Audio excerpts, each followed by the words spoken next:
আগামীকাল জন্মাষ্টমীর পুণ্যতিথিতে যদি এই তিনটে জিনিস বাড়িতে আনা যায়, আপনার গৃহে সর্বদাই সুখ সমৃদ্ধি আসবে, আপনার গৃহে আর্থিক উন্নতি ঘটবে, আর্থিক শ্রীবৃদ্ধি ঘটবে।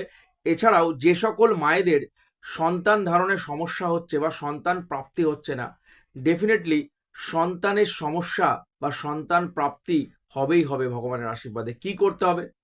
আগামীকাল অবশ্যই বাড়িতে একটি ময়ূরের পালক নিয়ে আসুন এবং আপনার গৃহে যে মন্দির আছে সেই মন্দিরে ময়ূরের পালকটি রেখে দিন। আপনার গৃহে সর্বদাই আর্থিক শ্রীবৃদ্ধি ঘটবে এবং বাস্তু দোষ ডেফিনেটলি দূর হবে।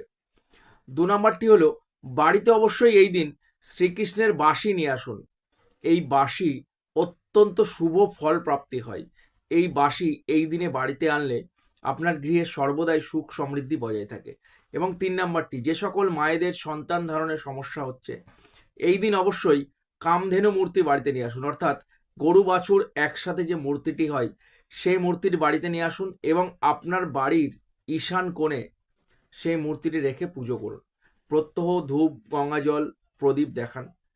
১০০% আপনার গৃহে সন্তান প্রাপ্তি বা সন্তান সুখ আসবেই আসবে। যদি ভিডিওটা ভালো লাগে অবশ্যই সকলের সাথে শেয়ার করুন।